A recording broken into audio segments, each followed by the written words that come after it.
నమస్తే welcome to 99 TV నేను Sanjana Raghuramakrishnaraju PV Sunil Kumar మధ్య ఏర్పడిన వైరం ఆంధ్రప్రదేశ్ రాజకీయాల్లో ఒక కీలక ఘట్టంగా చెప్పుకోవచ్చు.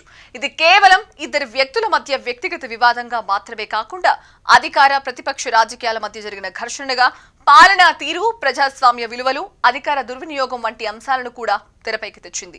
జగన్ హయాంలో రఘురామకృష్ణరాజు పశ్చిమ గోదావరి జిల్లా నరసాపురం ఎంపీగా ఎన్నికై కొన్నాళ్లు వైసీపీలో కీలకంగా ఉన్నారు. అయితే కాలక్రమంలో ఆయన ప్రభుత్వ విధానాలపై, ముఖ్యంగా జగన్మోహన్ రెడ్డి నేతృత్వంలోని ప్రభుత్వ నిర్ణయాలపై తీవ్ర విమర్శలు చేయడం ప్రారంభించారు. పార్టీలో ఉండగానే ప్రభుత్వాన్ని ప్రశ్నించడం, సోషల్ మీడియా అలాగే మీడియా వేదికలపై బహిరంగంగా వ్యాఖ్యలు చేయడం వల్ల ఆయనను పార్టీ వ్యతిరేకి అనే ముద్ర వేయడం మొదలైంది. ఇక పివి సునీల్ కుమార్ విషయానికి వస్తే ఆయన ఐపీఎస్ అధికారి. వైఎస్ జగన్ హయాంలో ఆయన కీలక బాధ్యతల్లో ఉన్నారు. ప్రభుత్వం పట్ల విశ్వాసం ఉన్న అధికారిగా, కఠినంగా వ్యవహరించే పోలీస్ అధికారి అనే పేరు కూడా ఆయనకుంది. ఈ నేపథ్యంలోనే రఘురామకృష్ణరాజు కేసు సందర్భంగా సునీల్ కుమార్ పేరు తెరపైకొచ్చింది. రఘురామకృష్ణరాజు ప్రభుత్వంపై చేసిన వ్యాఖ్యలు, ముఖ్యమంత్రి పట్ల చేసిన విమర్శల తర్వాత ఆయనపై దేశద్రోహం వంటి తీవ్రమైన కేసులు నమోదయ్యాయి. ఈ కేసుల విచారణ, అరెస్టు ప్రక్రియ సమయంలో పోలీసుల వ్యవహార శైలి పెద్ద వివాదానికి దారితీసింది. ముఖ్యంగా హైదరాబాద్ నుంచి అరెస్టు చేసి ఆంధ్రప్రదేశ్ కు తరలించే సమయంలో తనపై భౌతిక దాడులు జరిగాయని రఘురామకృష్ణరాజు ఆరోపించారు. ఈ ఆరోపణలో పివి సునీల్ కుమార్ పాత్ర ఉందని కూడా ఆయన బహిరంగంగా ఆరోపించడంతో ఇద్దరి మధ్య వైరం బహిర్గతమైంది. ఈ వ్యవహారం న్యాయస్థానాల దాకా కూడా వెళ్ళింది. కోర్టులు మధ్యంతర ఉత్తర్వులు ఇవ్వడం, కస్టడీపై ప్రశ్నలు లేవనెత్తడం, వైద్య పరీక్షలకు ఆదేశాలు ఇవ్వడం వంటి పరిణామాలు చోటు చేసుకున్నాయి. ఈ మొత్తం వ్యవహారం దేశవ్యాప్తంగా చర్చనీయాంశంగా మారింది. ఒక ప్రజా ప్రతినిధిని అరెస్టు చేసే విధానం ఎలా ఉండాలి, పోలీస్ అధికారుల అధికార పరిమితులు ఏంటి అనే ప్రశ్నలు కూడా ప్రజల ముందుకొచ్చాయి.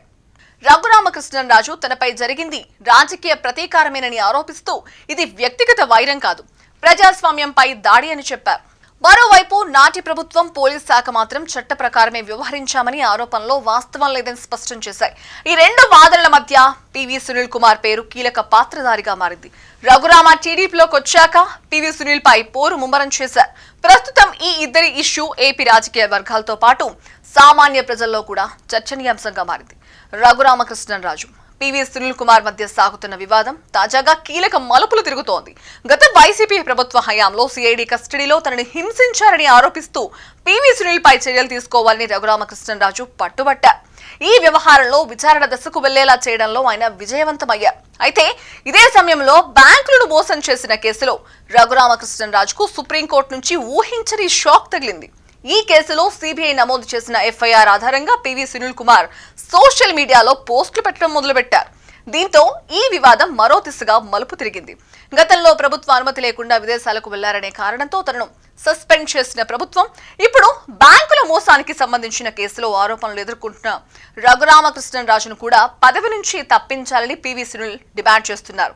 ఇక ఈ వ్యాఖ్యలతో రఘురామకృష్ణరాజు తీవ్రంగా స్పందించారు. ఇక ఇదే అవకాశంగా భావించిన పివి సునీల్ తన విమర్శల దాడిని మరింత పెంచారు. రఘురామను లక్ష్యంగా చేసుకుని సోషల్ మీడియాలో వరుస పోస్టులు పెడుతూ తన వద్ద వాస్తవాలు, ఆధారాలు ఉన్నాయని చెప్తున్నారు. దీంతో రఘురామకృష్ణరాజు తన వ్యూహాన్ని మార్చుకున్నారు.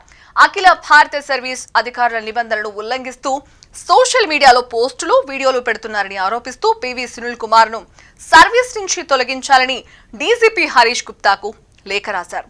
ఇందుకు ఆధారాలుగా పివి సునీల్ ఎక్స్ వేదికగా చేసిన పోస్టులు, వీడియోలను కూడా సమర్పించారు.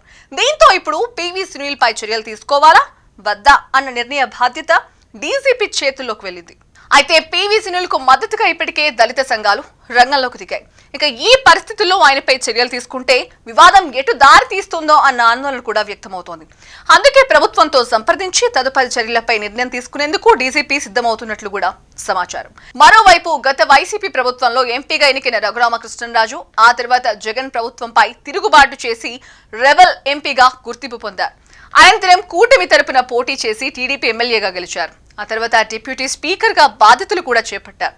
అయితే తాజా వివాదాల నేపథ్యంలో ఆయనపై చర్యలు తీసుకుంటే ఒక సమస్య, వదిలేస్తే మరో సమస్య అన్న పరిస్థితిలో ప్రభుత్వం కూడా చిక్కుకున్నట్లుగా కనిపిస్తోంది. చూడాలి మరి ఏం జరుగుతుందో.